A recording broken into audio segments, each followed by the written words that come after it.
Okay, so WrestleMania is done, so therefore that ends the last year's season of the WWE. So this one began with The Rock talking about, winning the match in Mania, showing the goosebumps on his arms. Really entertaining stuff, talking about how in the future he wants to walk down that aisle as the WWE champion. He's probably looking for one more run, so that was pretty decent. Took a real long time. But good stuff, The Rock actually is probably still one of the more entertaining professional wrestlers. Then triple threat match. Santino defended his title against both Swagger and Ziggler. Pretty decent stuff, and of course, those two couldn't get along midway through the match, allowed Santino to retain. As they're chasing them up the aisle, Brodus Clay shows up and assists Santino Marella. I'm smelling new tag champs. Just saying, I think Santino Marella and Brodus Clay will probably make a pretty good tag team. They then had a little dance-a-thon with Brodus Clay's two women, his funkettes or whatever they call them. It was pretty solid, really good. The match between Mark Henry and CM Punk, very good, nice and solid. Jericho come on afterwards and then pouring alcohol all over Punk and then smashing a bottle on his head. I think the bottle actually broke in midair if you watch it in slow motion. So, good setup for their next match. I like how afterward Abraham Washington was there and was talking up Mark Henry. And I'm thinking, that's what we need. We need more melees. That's male valets. That's a melee. I'm like, that's pretty good. That's pretty entertaining. Lord Tensei debuted. And yes, it is Albert. And they took on Alex Riley. Pretty much just crushed him the whole time. He then did his version of a Baldo bomb, and the ref called the match. And then after the match, Tensei had a pretty rough physical style. But then after the match, he puts him in his mouth.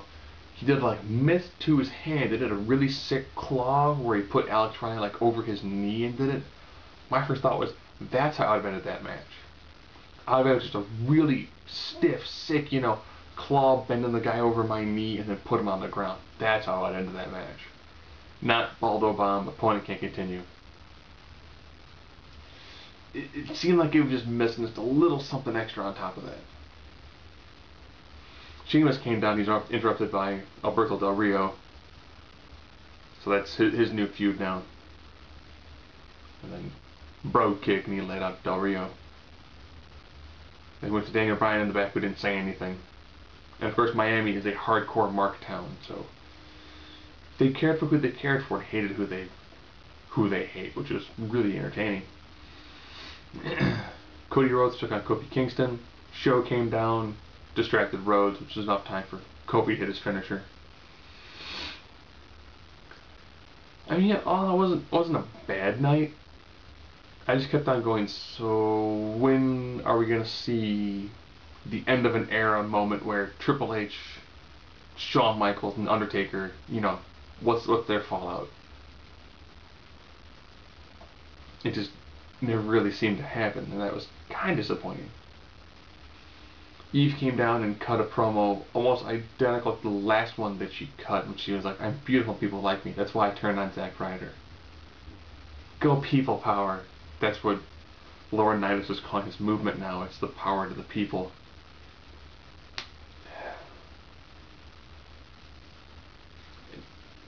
It's lame and he's lame. That's all I can say. So what was our big main event? John Cena talking about losing, talking about not going heel, talking about how he wants to shake the Rock's hand. As the whole crowd's chanting, we want Lesnar, so kind of ruined the fact that Brock Lesnar was going to show up and lay out John Cena with an F5. Ironically, they feuded, back when they were both first kind of starting out. Because John Cena's AA is the FU. He took that move when he was fighting Lesnar. It's unique to see Lesnar. He's not in the same shape as he was when he left, but I think 2 near-death battles with diverticulitis would probably put a hurting on you when it comes to how well you keep a more immaculate 260-pound physique. He S5 John Cena, and that was the end of the night. Not bad. It's a unique way to keep a Cena out of the title pictures by constantly having to take on new guest stars. It'd be unique to see what Brock Lesnar does next week. All in all, not a bad Raw, but coming off of WrestleMania, when you begin with a promo and then you end with a promo, I want to at least see a curtain jerker match to at least get the crowd kind of excited. Then you can bring out The Rock. I don't mind ending with a promo, but you gotta do something more than being said The Rock. He's entertaining and all, but I want to see more wrestling on Raw.